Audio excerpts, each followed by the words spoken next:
let me start with sharing a story with you, because these are times that everybody's feeling all sorts of different anxieties. From the Old Testament, King Solomon, and he wanted one of his ministers to find this mythical ring. It's a ring that makes happy people happy and unhappy people happy. And the minister searched and searched, and upon fear of death, he was returning the next day to fully expect to get killed because he couldn't find the ring. The grandfather stepped in and said, "Let me give you the ring." And the ring said, "This too shall pass."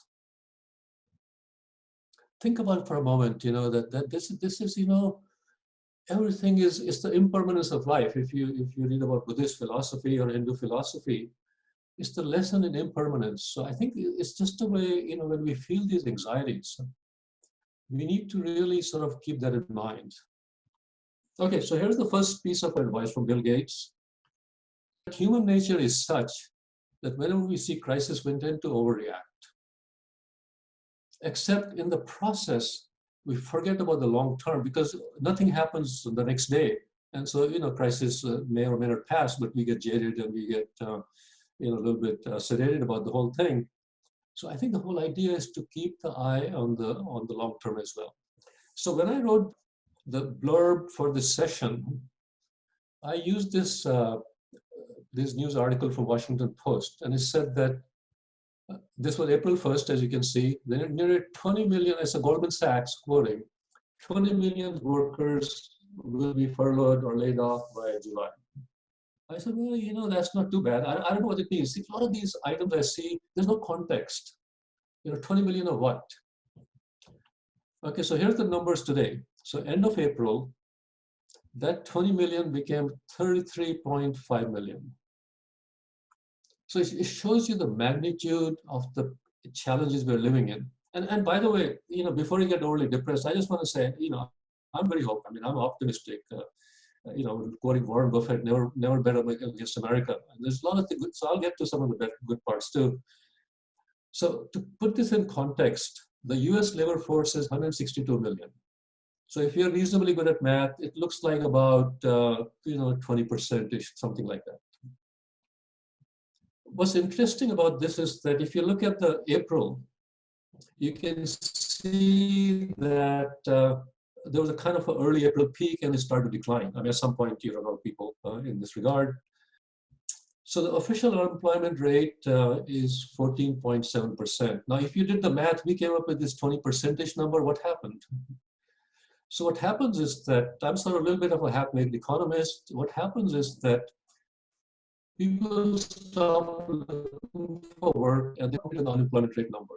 So roughly 8 million people by the Department of Labor calculations are not looking for a job, and therefore the number is more or less. So whether it's up to you, but the number is probably closer to 20% at this point, if you look at that other metric.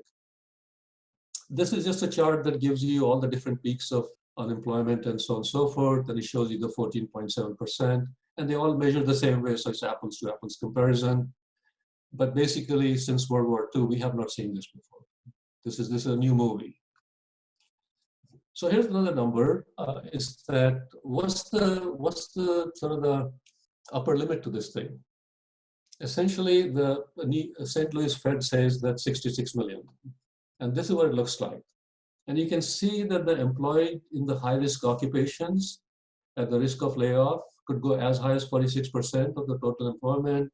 Food preparation, you can see that sales and related occupation, production, installation, maintenance, repairs, and all the other high-risk occupations. And we'll get into a little bit more detail, but it kind of gives you a sense of what the upper boundary here is.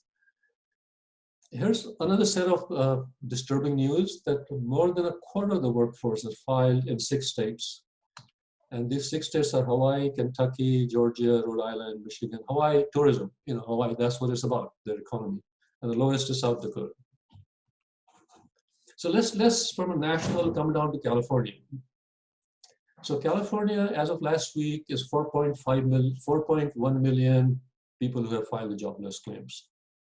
Again, the question is, what's the base? So the base is 17.5.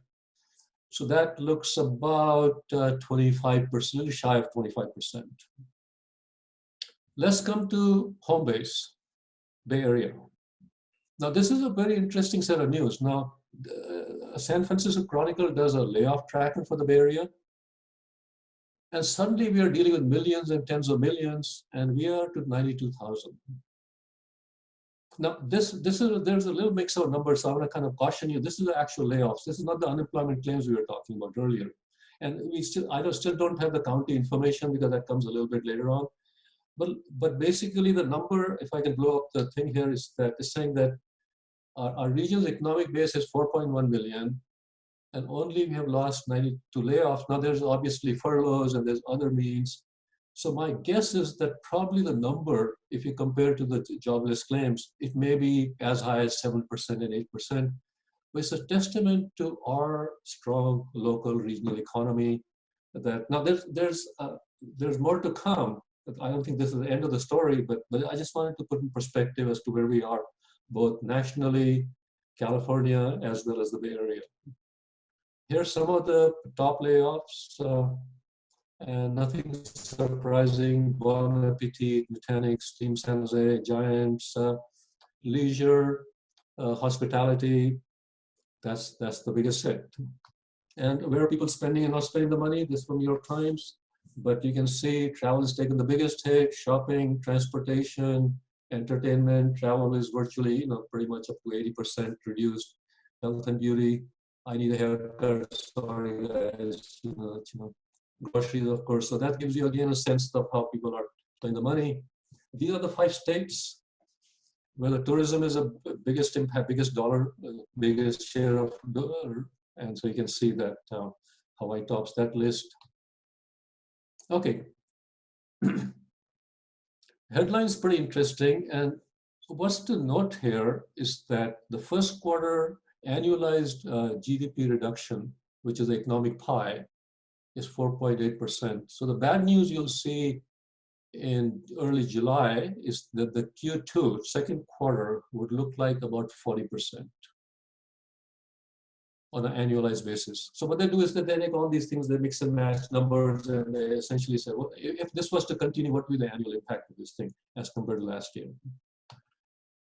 And let me give you the same number for California, the issues. So California budget, general fund budget is $147 billion. The total budget is 222, and there's going to be about a $54 billion deficit. So that amounts to, if you look at the general fund, about 37%. If you look at the total budget, it's about 25%. But this has a lot of impact on public service, public safety, counties, cities, and all that. So I think this is an important number to watch. What's happening locally? So City of Palo Alto, 40 million, but again, 40 million is 7% of the operating budget. And just to kind of wrap this up globally, EU is facing 7.4% economic collapse. Italy, Spain, and Greece, it's going to be over 10%. So that gives you all the bad news. Let's get all the bad news out of the way, and before we start to look into the future.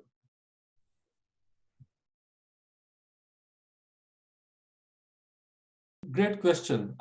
These numbers don't report because they only allowed gig workers and certain category of self-employed to file for unemployment after those numbers are cut off. So yes, so there's that bubble, but that's not that huge. I mean, it's not going to get into millions. It's going to be into hundreds of thousands.